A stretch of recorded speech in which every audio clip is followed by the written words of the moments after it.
EVM चोरी के निशाने पर आ गई बीजेपी। विपक्ष को डर, अब ईवीएम के साथ खेला करने को तैयार बीजेपी।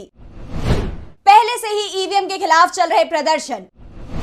ईवीएम चोरी को लेकर चुनाव आयोग भी बैकफुट पर। देश में अधिकांश लोग मांग कर रहे हैं कि वोटिंग बैलेट पेपर से हो। वोटर जिसे वोट देना चाहते हैं उसे इस बात की खबर भी होनी चाहिए कि वोट सही जगह जा रहा है। तमाम राजनीतिक दल और सामाजिक संगठन बैलेट पेपर से चुनाव कराने की मांग कर रहे हैं, लेकिन केंद्र की मोदी सरकार और चुनाव आयोग ईवीएम से चुनाव कराने पर अड़ी हुई है। इस बीच पीएम मोदी ने संसद में इस बार 400 से ज्यादा सीट जीतने का दावा भी कर दिया है।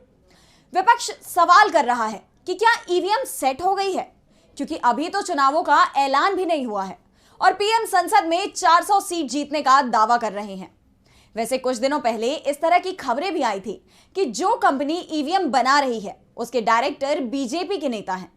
सवाल ये भी उठ रहे हैं कि आखिर जब पूरा विपक्ष ईवीएम हटाने की मांग कर रहा है तो फिर बीजेपी इसके समर्थन में क्यों है।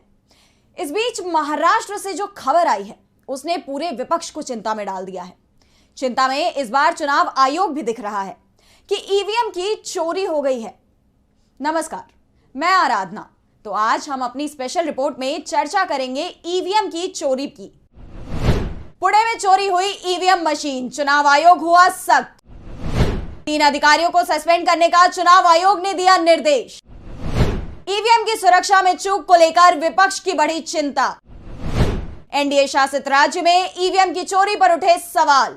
पुणे में ईवीएम मशीन की चोरी होने का सनसनीखेज मामला सामने आया है। अब तक सुप्रीम कोर्ट के वकील और कई सामाजिक संगठन चुनाव आयोग से ईवीएम की मांग कर रहे थे।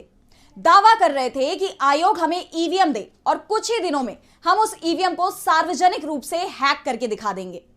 कांग्रेस नेता दिग्विजय सिंह दावा कर रहे हैं कि ईवीएम में जो सॉफ्टवेयर इस्तेमाल हो रहा है उसकी जानकारी सार्वजनिक करनी चाहिए, लेकिन चुनाव आयोग सुरक्षा का हवाला देते हुए ईवीएम को लेकर होने वाली कोई भी मांग स्वीकार नहीं कर रहा है। ऐसे में एनडीए शासित राज्य से ईवीएम की चोरी होना सवालों में आ गया है। चोरी महाराष्ट्र में हुई है, जहां एकनाथ शिंदे की सरकार है और यह सरकार बीजेपी के सहयोग से चल रही है। बीजेपी सरकार में शामिल है और खबर आ रही है कि पुणे के सासवट तहसील में बने स्ट्रांग रूम से ईवीएम की चोरी हुई है।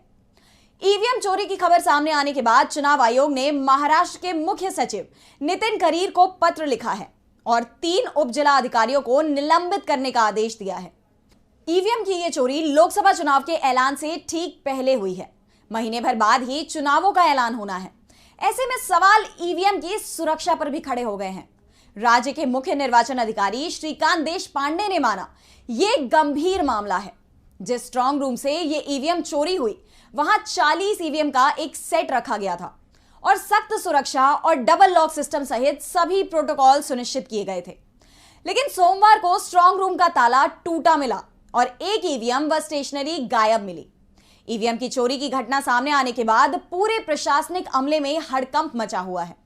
सवाल उठ रहे हैं कि क्या यह चोरी सरकार के इशारे पर हुई है, क्योंकि चोरी उस राज्य में हुई है जहां सरकार एनडीए की है, लेकिन सीएम बीजेपी का नहीं है और यह कई संकेत दे रही है। विपक्ष तो ईवीएम को लेकर पहले से ही चिंता में था और अब इस घटना ने उसकी चिंता को और बढ़ा दिया है। ईवीएम की चोरी पर चिंता में विपक्ष।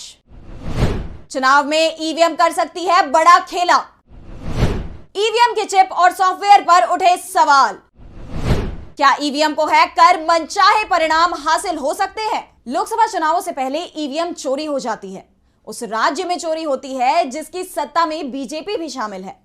इससे पहले ईवीएम को लेकर कई खुलासे भी हो चुके हैं, जिसमें वोट किसी और को दिया गया हो और चला बीजेपी के पास जाता है। वैसे जब भी ईवीएम में इस तरह की गड़बड़ी की खबर सामने आती है तो निशाने पर बीजेपी ही रहती है। ऐसे में ईवीएम चोरी को लेकर एक बार फिर बीजेपी पर ही उंगलियां उठती दिख रही हैं। दरअसल इससे पहले चुनाव आयोग और सुप्रीम कोर्ट में प्रदर्शन का ऐलान करने वाले सुप्रीम कोर्ट के वकीलों ने भी मांग की थी कि उन्हें चुनाव आयोग ईवीएम दे और वो इसे हैक करके दिखा देंगे। वरिष्ठ वकील भानु प्रताप ने तो यहां तक दावा किया था कि पहले चुनाव आयोग हमारी मांग मानने को तैयार हो गया था, लेकिन गृह मंत्री अमित शाह के दबाव में आयोग पलटी मार गया। चुनाव आयोग अमित शाह के दबाव में काम कर रहा है। वकीलों को तो ईवीएम नहीं मिली, लेकिन ये चोरी जरूर हो सकती है। ये चोरी क्यों विपक्ष की चिंता बढ़ा रही है?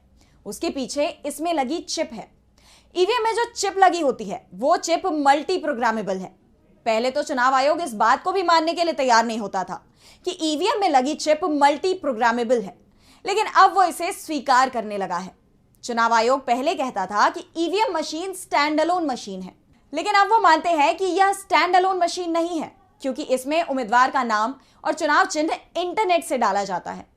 ऐसे में अब दुनिया भर के विशेषज्ञ ये दावा कर रहे हैं कि भारत में चुनाव में इस्तेमाल होने वाली ईवीएम मशीन में छेड़छाड़ संभव है। एक बार इसके चिप और सॉफ्टवेयर तक कोई पहुंच बना ले तो आसानी से ईवीएम को अपने मनचाहा परिणाम तक पहुंचा सकता है। फिलहाल चुनाव आयोग की तरफ से यही कहा जा रहा है कि इस चोरी को लेकर वो बहुत गंभीर है, लेकिन इससे चुनाव की प्रक्रिया या उसकी पारदर्शिता पर कोई असर नहीं पड़ेगा। लेकिन क्या आयोग के दावे पर जनता को भी भरोसा है? आखिर विपक्षी दलों से मुलाकात से क्यों इनकार कर रहा है चुनाव आयोग? ईवीएम को लेकर विपक्ष की चिंता को दूर करने की कोशिश नहीं कर रहा है चुनाव आयोग। ईवीएम पर बीजेपी का भरोसा भी बढ़ा रहा है विपक्ष की चिंता। पहले बीजेपी नेता करते थे विरोध, अब ईवीएम के समर्थन में। 2014 से पहले बीजेपी के नेता ईवीएम का विरोध करते थे, लेकिन अब वो इसके समर्थक बन गए हैं। तो दूसरी तरफ कांग्रेस सहित तमाम गैर बीजेपी पार्टियां ईवीएम को हटाने की मांग कर रही हैं, लेकिन बीजेपी इसके समर्थन में अब खुलकर खड़ी हो गई है। हालात ये है कि चुनाव आयोग भी विपक्ष की किसी भी शंका का ना तो समाधान कर रहा है और ना ही उनसे मुलाकात कर रहा है।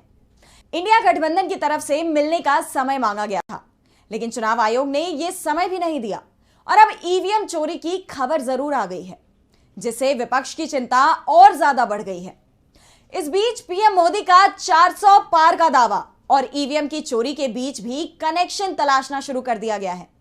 वैसे विपक्ष की चिंता तो उसी दिन बढ़ चुकी थी जिस दिन यह खुलासा हुआ था कि ईवीएम बनाने वाली कंपनी भारत इलेक्ट्रॉनिक्स लिमिटेड यानी बीईएल में बीजेपी के 4 पदाधिकारी डायरेक्टर के रूप में काम कर रहे हैं।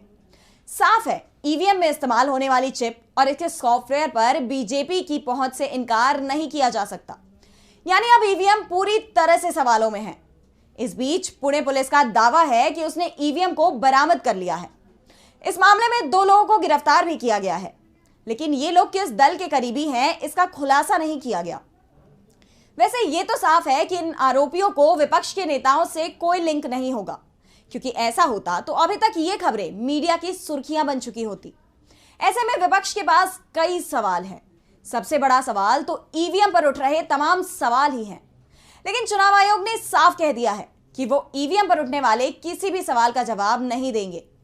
वो ईवीएम के डेमो जरूर शहर दर शहर दिखा रहे हैं, लेकिन सवाल लेने को तैयार नहीं है। वैसे सवालों में बीजेपी के वो नेता भी हैं जो पहले ईवीएम का विरोध करते थे, ईवीएम के खिलाफ किताबें तक लिख रहे थे। आज वो ईवीएम के समर्थन में दलीलें दे रहे हैं और ईवीएम के नाम पर 400 पार के दावे भी कर रहे हैं।